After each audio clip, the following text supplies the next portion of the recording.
Can't hardly wait, so let's get going. Let's get going. All you folks at home or wherever you're watching this service, get a Bible if you can, get a notebook or something, and let's dive into Scripture today. I want to read a verse from the Old Testament, Zechariah chapter 9. I'm going to read verse 9. Zechariah 9 and verse 9.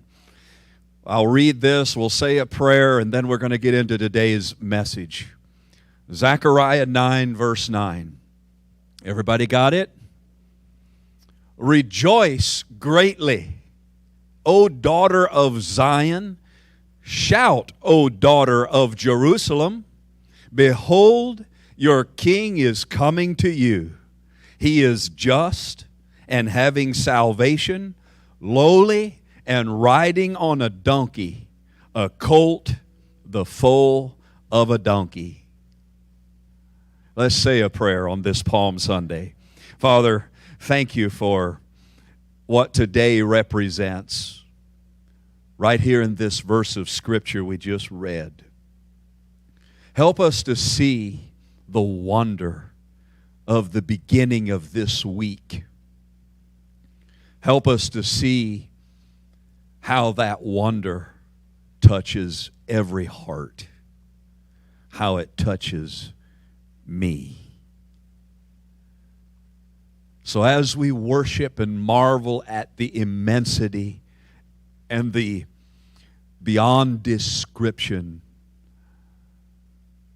moment and week that this is,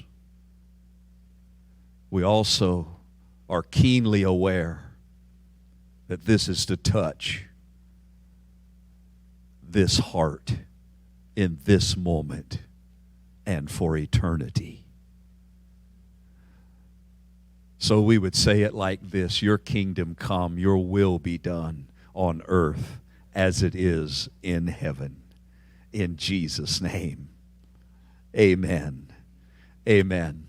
Well, I read this verse as a prophecy from the Old Testament about this Sunday that we're standing in today, Palm Sunday. Palm Sunday, and we know that Palm Sunday is when Jesus went into Jerusalem to begin a week that is I think it's the greatest, and I think I'm right. It's the greatest week ever on this planet. There's never been or ever will be a week just like this. This is the beginning of the week of Passion. It's the beginning of the week when Jesus is going to take care of all man's problem and rise victorious over all of that so that we could rise with him and have all of his right. What a week. Jesus is going to take the world, that means mine and yours and every person that ever lived or ever will live. He's going to take our wrong and do away with it, and in the resurrection give us all of his right. As we begin this week, this Holy Week, they call it, the week of Passion. As we begin that, I invite you to join me in looking at each day. It's real easy. We have Google, you know. All you have to do is just Google the week of Passion, or, each day. I mean, there's beautiful lists right there on the internet of things that you can use to go, this is what he did on Monday. This is what was happening on Tuesday. This is what was happening on Wednesday. And then comes Thursday. Then Friday. Oh, please come Friday night. I just beg of you, bring everybody you can. Honor Friday. Friday's the day. It is finished on Friday. We should surely, shouldn't we, come together on Friday night and receive communion? As often as you do this, you show the Lord's death till He comes. Friday to me is like a holy day. I just like Friday. Wow. Wake up Friday and consider what Jesus did on this day for us. But I invite you every day this week. I'm going to do it. I'm going to laugh. I'm going to cry. I'm going to have every emotion in between as those moments hit me of what He's doing this day. For example, it just takes me somewhere, and I shed tears, and then I'm grateful when I think about Judas and the betrayal. And I realize that happened. One of the writers, I read it yesterday, one of the Gospels says that Judas came to Jesus, and he came with a whole multitude, not just one or two, a whole multitude of soldiers. Judas knows Jesus, and he comes to him with a multitude of soldiers who had sticks and weapons. And he kisses Jesus in betrayal. And then, Peter, we believe it's Peter, one of the disciples, cut off one of the soldiers' ears. And I believe he wasn't trying to cut an ear off, but I think the soldier ducked a little bit. And Jesus said, no, put your sword away.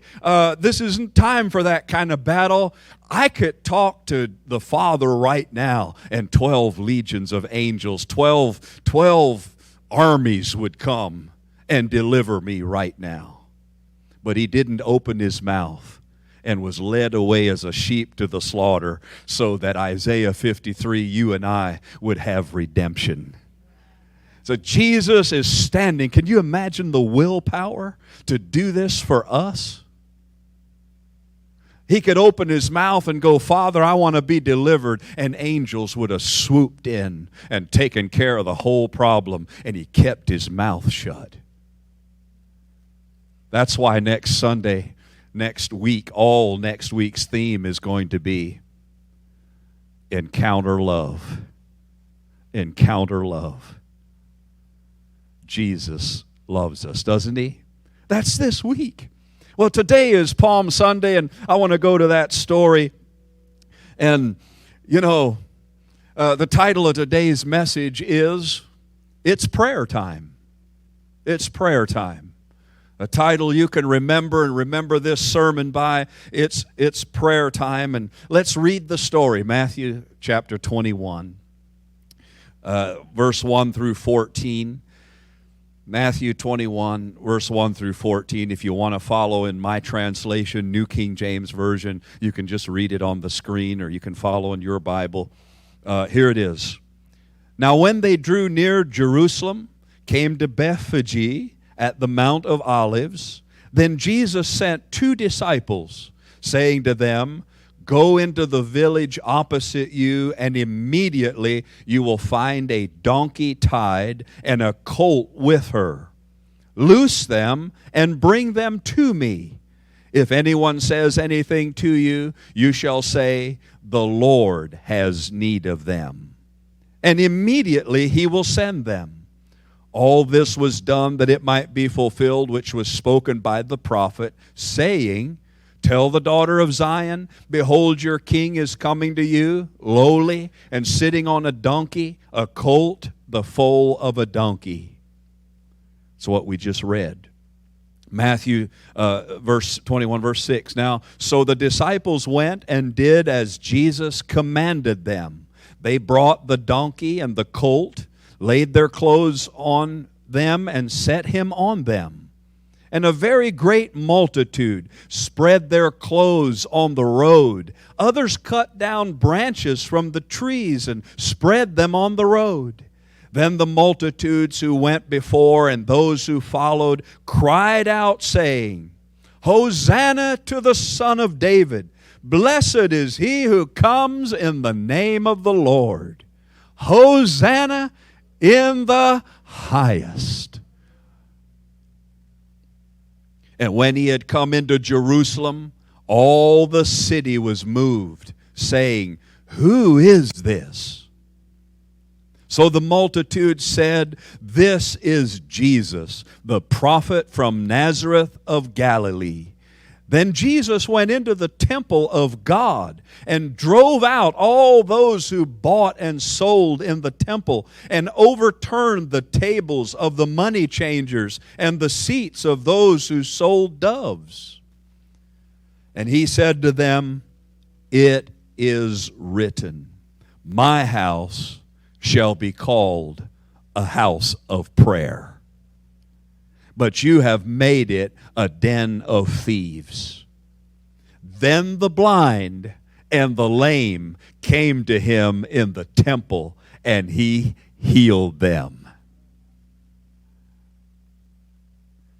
Thank God for Scripture. You know, another account, I think it's in the Gospel of Mark. It talks about this very story and tells this very story, and it adds some detail to it. And one of those details is that as they were going toward Jerusalem, people were laying their clothes down, recognizing that the king is coming, and they got caught up in this moment. They're singing, Hosanna to the King, Hosanna to the King, laying down branches. That's where the Palm Sunday comes from, and waving, laying down the branches. And this other story by the other gospel writer says that his disciples told the people, the children and the people who were singing and praising so loudly, the disciples said, Shh, shh, shh. Be quiet, be quiet, be quiet. Don't be so loud. And Jesus told his disciples, You be quiet. Because if they don't praise me, the rocks are going to cry out and praise me. If they don't praise me, the rocks are going to cry out and praise me. Well, that tells me this moment, this ascent into Jerusalem is beginning something so great, so powerful, it demands the praises of creation. That if people aren't going to recognize how great this moment is, rocks are going to recognize what we would consider dead rocks, are going to praise as this great moment is happening. This is so big. Even the earth responded. You know, when Jesus died, the earthquakes happened. The sun stopped shining. It became dark. Even creation, nature, knows the wonder of Jesus and His work. I don't know about you, but I don't want Jesus, the King, to be in my life and have Him say, well, you don't praise me, the rocks around you ought to praise. Like old song somebody used to sing, I think it was Ron Canoli used to sing an old song many years ago, there ain't no rock going to outpraise me. No rock's going to outpraise me, right? I don't want Jesus to go, y'all are too quiet. You're not giving thanks. You're not praising me. The rocks are going to praise me. It just speaks to me of the momentous, the monumental moment that this is. That even creation knows this is the greatest thing ever going on right now. Jesus is going to fulfill His purpose in Jerusalem. Hosanna, Hosanna, Hosanna to the King. Hosanna to the King. There's some other details in there that are not in this text we read. Another detail that's in there is he he drove out the money changers. He overturned the tables. We see an angry Jesus, if you will. He made whips, and one of them said he made whips, and he drove them out of there. And you see him kind of throwing over the tables and the money changers, and he's cleaning. We call it the cleansing of the temple. And one of the details that weren't in this text is when Jesus said, "My house shall be a house of prayer." Another gospel writer says he said this also, "My house shall be a house of prayer for all nations." My house shall be a house of prayer for all nations. That's why today's message, and I want you to remember it, it's prayer time. Jesus, in this great moment, goes to the temple, clears out the selling of doves, the selling of things, and I'll get to that in a moment. But he says, I'm doing this because what I really want here is I want this to be a house of prayer for all nations. I don't think he's saying, well, I know he's not saying. I know because I've looked at the text. He's not saying it's a place where you pray for the nations. He's saying it's supposed to be a house of prayer where all nations can connect to God. That this isn't for one nation, this is for all people. I don't want this for a special people, and there are no sacrifices you can bring. There's nothing you can pay for to get access to God. I am now doing something that is going to open the presence of God and give everybody access from every nation, from every tribe. It doesn't matter where you're from, who your descendants are. It doesn't matter what your ancestry is. It doesn't matter where you're from, what you are. You have access to God through Jesus Christ. This is a place of connection to God through Jesus. He's not saying, and we should pray for the nations, but he's not actually saying that God's house is supposed to be a place you pray for the nations. We should, don't get me wrong, but that's just not what he's saying there. He's saying all people, all nations. This is supposed to be an opening for everybody to have access to God. And prayer is simply access to God.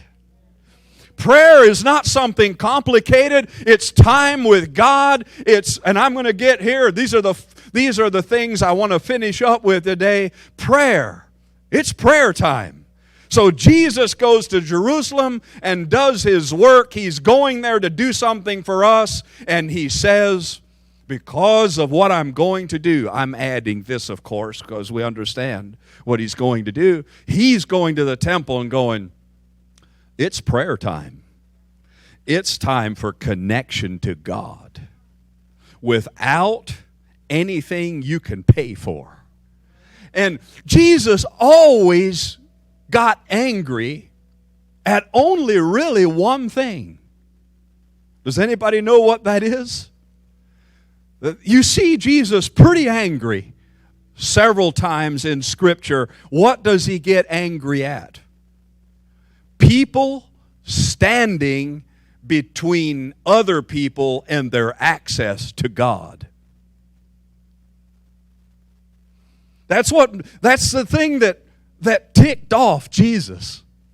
Pharisees, religious people, who always put something between people and God. You got to do something else. You can't have access unless. And so why did the money changers and these tables, and it says what they were selling, they were actually selling sacrifices. So people needed to have sacrifices to bring to the temple. What they were doing is selling those, somebody comes, they don't have a sacrifice, you can buy one as you enter the temple, and then you have what you need to go on in. And Jesus says, this system is over. This system is over. You can't pay for access. There's not a sacrifice you can make. It's not your effort or something you can pay for. I'm here now, and this house is going to be a house of access for everybody. Doesn't matter if they have a sacrifice or not. Matter of fact, they don't even need one. There's nothing you can pay. There's no price you can pay. This is going to be the gift of God, the veil that the presence of God is behind back there in the Holy of Holies. In a couple days, that's going to be torn from top to bottom, and you're going to have access to God from every nation. Thank you, God. Thank you, God. He gives us access in this cleansing of the temple. And so it's prayer time. Because of what Jesus did, there's no barrier between us and God. He's going to Jerusalem, who for the joy that was set before him, this is Hebrews 12, verse 2, who for the joy that was set before him, he endured the cross, despising the shame. That means he hated the shame that was on people that kept us from God. He hated it and went to the cross to kill it, so you and I would never have to be ashamed in God's presence again. Who for the joy that was set before him endured the cross because he despised the shame.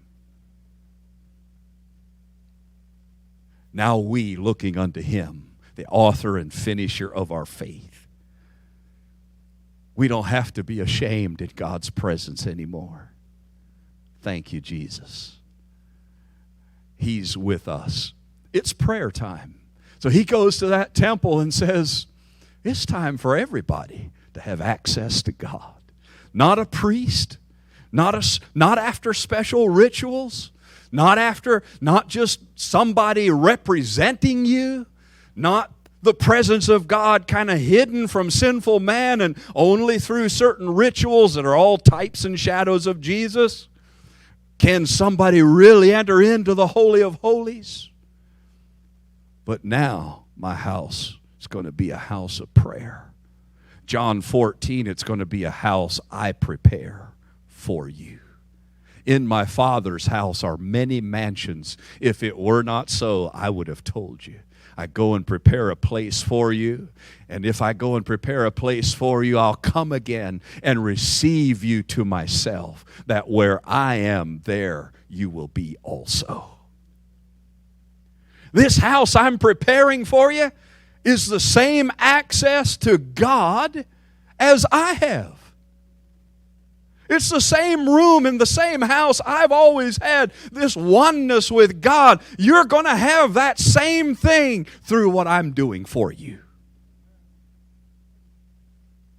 Palm Sunday.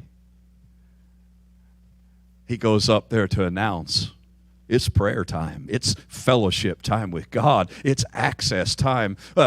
4 things I think of, and then we're going to see it in 2 other scriptures as we close out this today and this moment. Prayer time tells me access.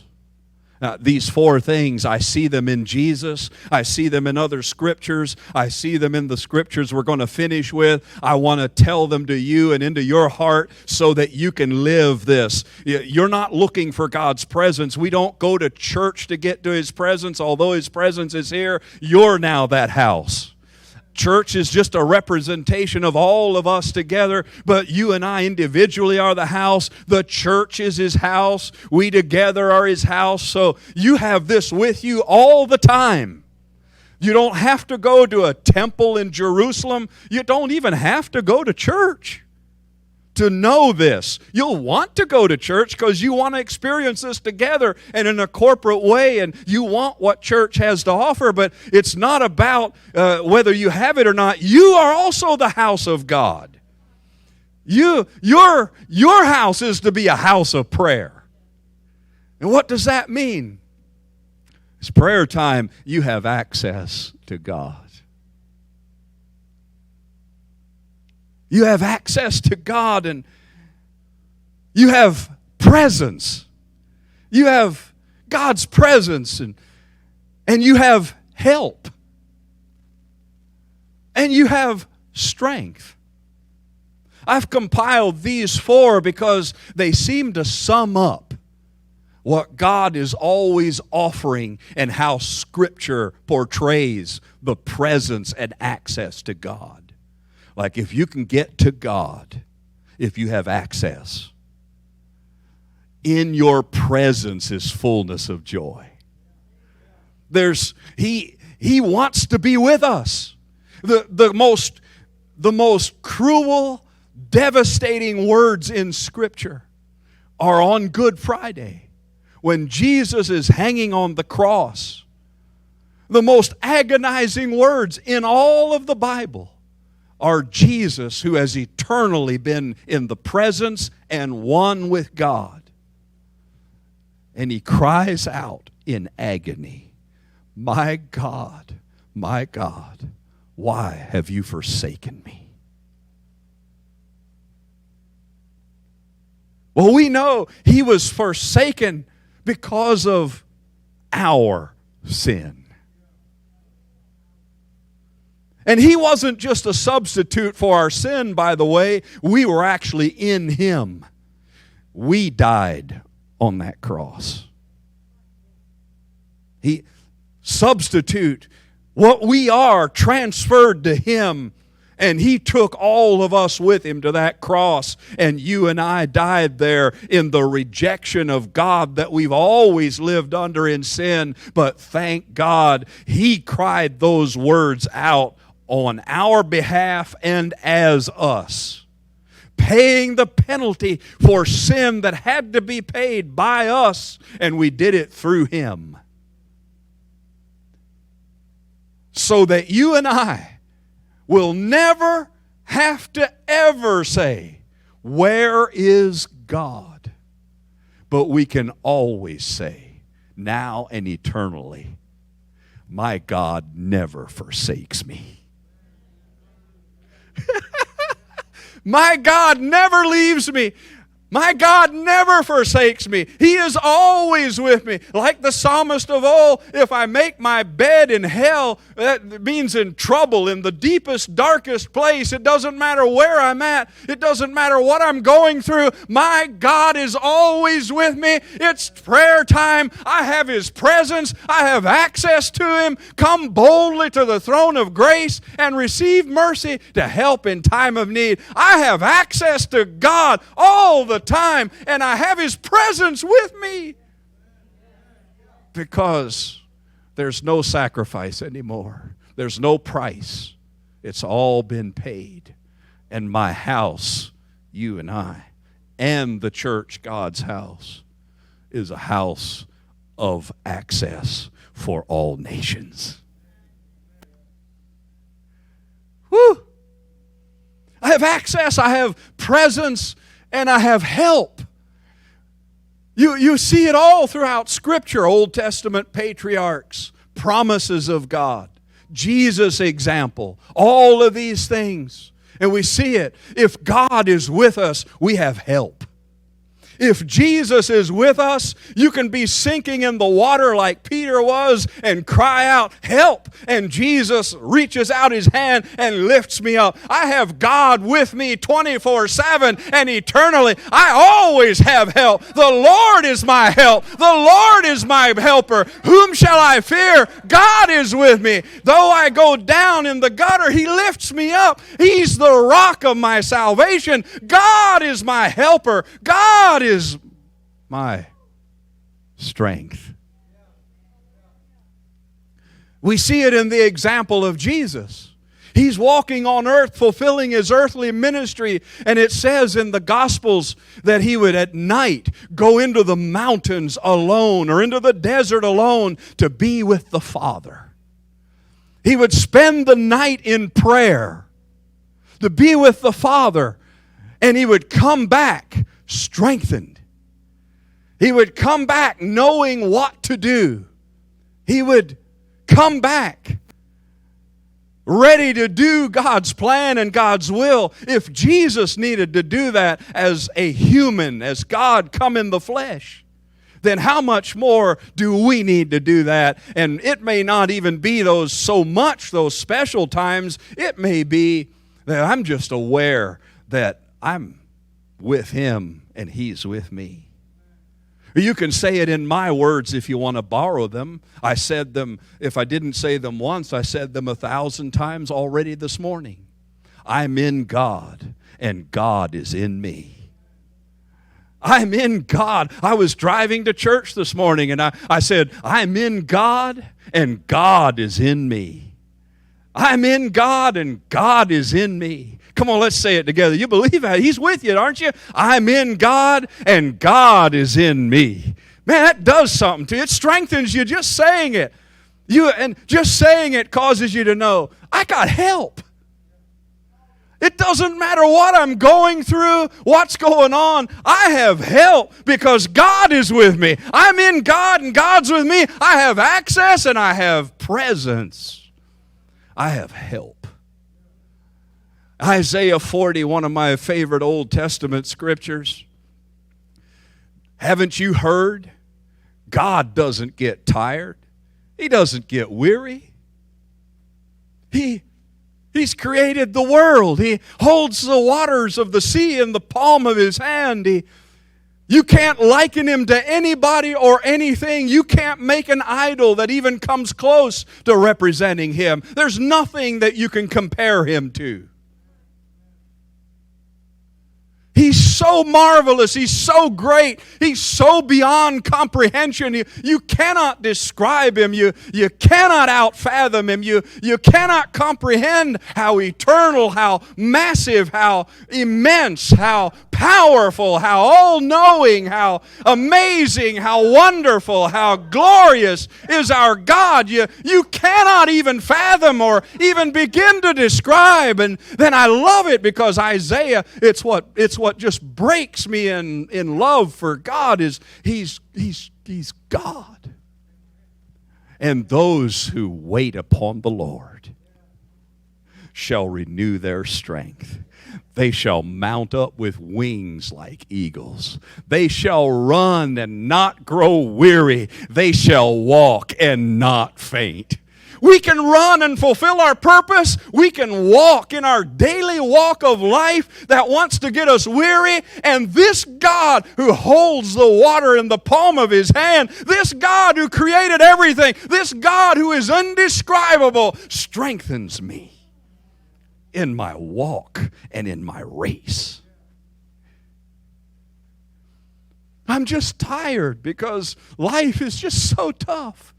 Those who wait upon the Lord shall mount up with wings like eagles. They shall run and not grow weary. They shall walk and not faint.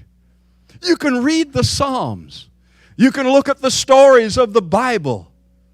You can look at the example of Jesus, the promises of God, and you'll find the promise,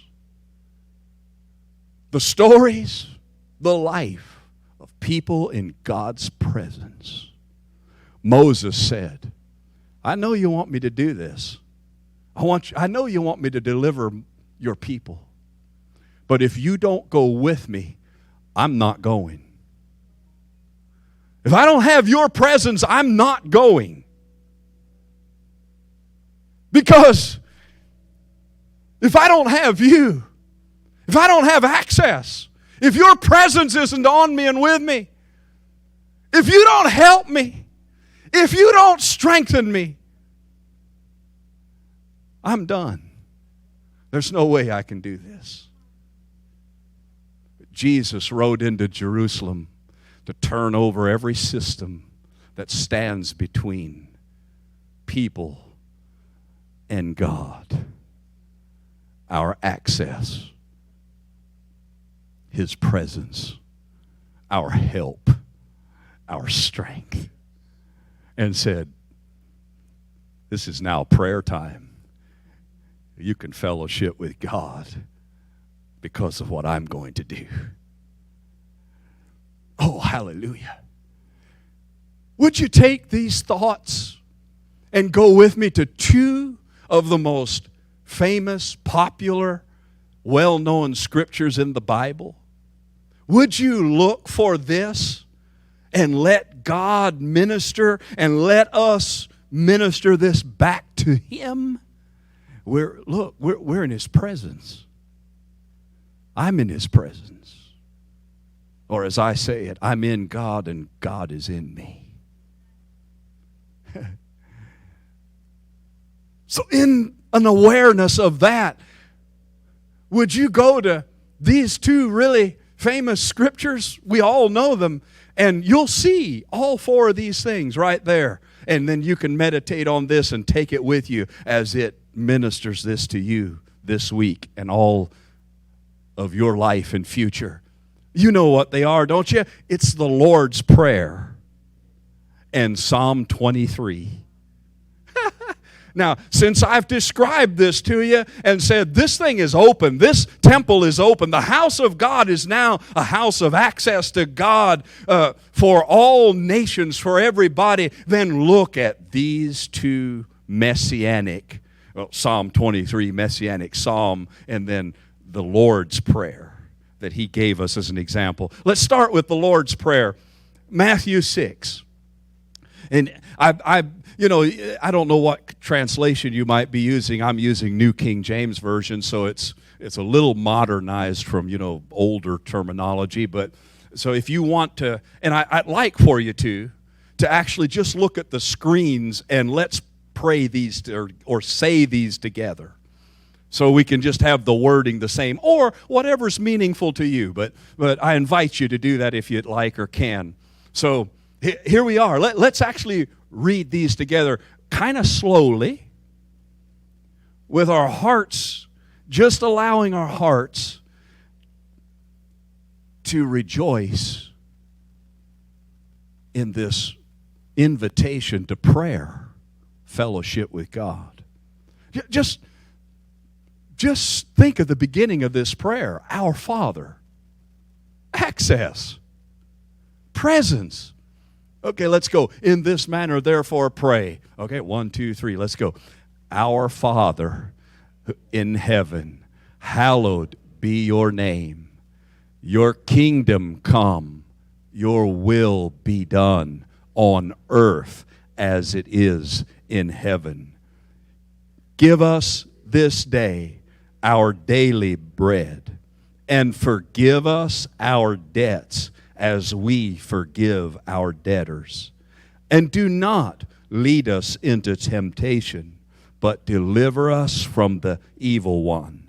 For yours is the kingdom and the power and the glory forever. Amen. Do you see it? Forgive us our debts as we forgive our debtors. Lead us not into temptation. Help. He's my help. He's my help when I think I'm at my end. He's my help when I need an answer. He's my help when temptation comes. He's my help in all of life. He's my help. Jesus described the Holy Spirit when He'd come into our life as our helper. The Holy Spirit, God in us, is our helper. Give us this day our daily bread. He's strengthening us. I'm tired. Life has made me tired. We've lost loved ones. We've lost people. We've been through COVID. We've seen so many people. And I was thinking about it yesterday. I just, in the last 2 years, I've seen enough death to satisfy me to never satisfy you. Just, man, don't you feel kind of the same way? It's just like we've seen enough death. Maybe not close, like we haven't seen it right next to, close to us, but man, it's just, there were days when I'd get multiple calls in one day. Have you heard that so-and-so? Have you heard that so-and-so died? And that's like, But where does our strength come from?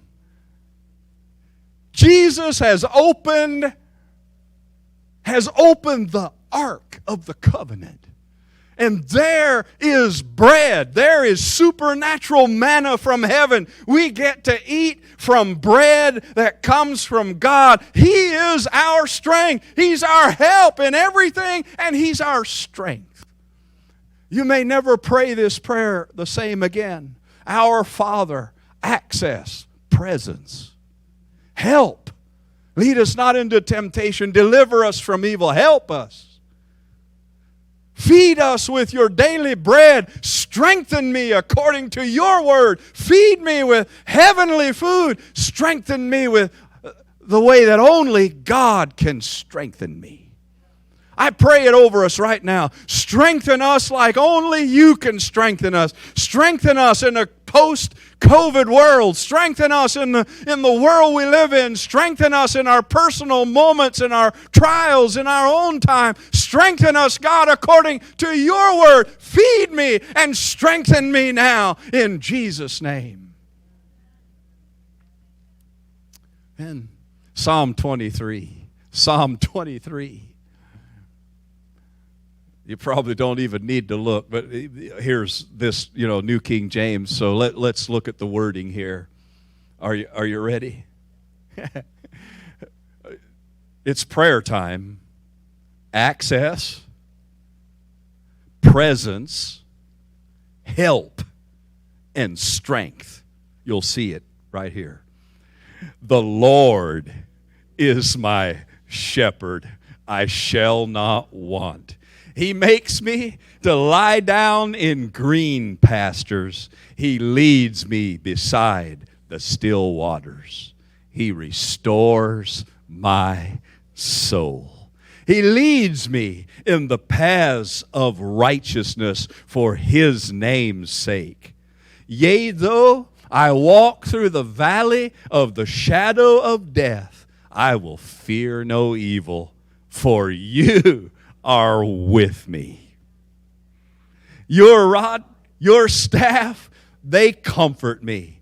You prepare a table before me in the presence of my enemies. You anoint my head with oil. My cup runs over. Surely goodness and mercy shall follow me all the days of my life, and I will dwell in the house of the Lord forever. Hallelujah. Oh, you just got to thank the Lord is my shepherd. Put those two together. Our Father, my Father. The Lord is my shepherd. Jesus, this week of Passion, you gave me a place of access. He overturned the money changers and worship team. If you come, get ready. Let's worship God here in just a moment. And everyone, just in this moment, God's still going to do amazing things right here in these final moments of this service. Jesus overturned the money changers, the tables. He got rid of paying the price, the sacrifices. He got rid of the system. Earlier in the day, He cursed the fig tree, said, nobody eat fruit of you again. I believe it was symbolic, and He's prophesying that this system will never give life to anybody. People will look to the old system, but it's supposed to give you peace and it doesn't. It's supposed to give you life and it doesn't. And Jesus is done with it once and for all. You fig tree, nobody will eat fruit of you again. He's on a mission to change the system so that you and I would never have to wonder whether we have access to God. You'd never have to go to a special place to pray. You'd never have to really ask somebody else to pray. You'd never have to really dial 1-800-PRAYER. You'd really not need anyone else necessarily to know that you could pray. It's scriptural that we agree and all that, but right on the other hand, it's clear every believer is a house of prayer. You can wake up at 4 in the morning, bad breath, no caffeine, feel like you're under the bottom of the barrel, worry hit you, and know God's presence is with me. He is my strength. He is my help. He is my presence. He is my access. God is right here with me. I'm in God and God is in me. It has nothing to do with how I feel. It has everything to do with what Jesus did for me. He overturns the money changers. He clears the temple. He's turned the system. And then we got to finish with the last verse I read in that story. I love this verse. Do you see it?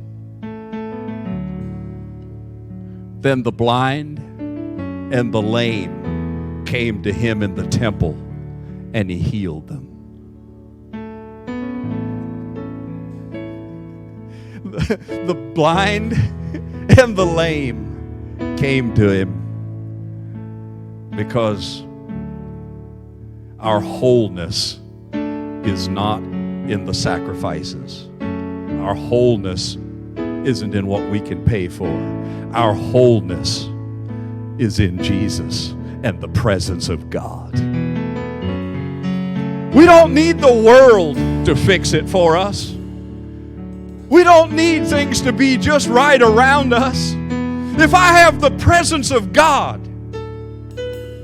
if I have actually access to Him, and He's my help, He's my strength, if this veil is actually open and God is in me and I'm in God and God is with me and this is actually a house of prayer, I can communicate and be in the presence of God all the time. If I'm actually the branch and He is the vine, if He actually is the Lord and I'm the underlord, the Lord of lords, and if He is the king and I'm the king under Him, and if we are one and I actually am in Him, and as He is, so am I in this world. And if that's really the case, then that's where wholeness is. That's where my lameness is gone. That's where my brokenness gets healed. That's where I actually live the kind of life. That's actually abundant life. What am I waiting for? A new house, a new car, something to line up just right? No, I have the presence of God.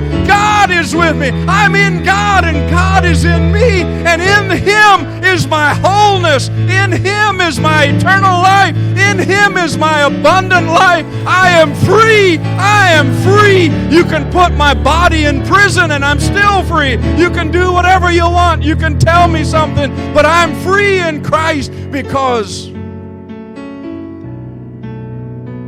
if I have Him and have access, I have everything. God promised Abraham, if you'll believe me, I will be your paycheck. I'll be your exceeding great reward. You'll go through a lot of tough stuff. He didn't say this, but we know now in hindsight. You're going to go through a lot of difficult things. But if you've got me, I'm all the reward you need. I'm the reward of your faith. And it is in that place that I have wholeness. We got to stop putting it off on somebody else or another time or something better out there, and put it right now here in this house, in this church, in this person, in this house of God. I'm a house of prayer. I got God with me. I have access to God. I can do and fulfill God's purpose. I have His presence. I have His help. And I have His strength. What more do I want? That's my wholeness. Be healed in Jesus' name.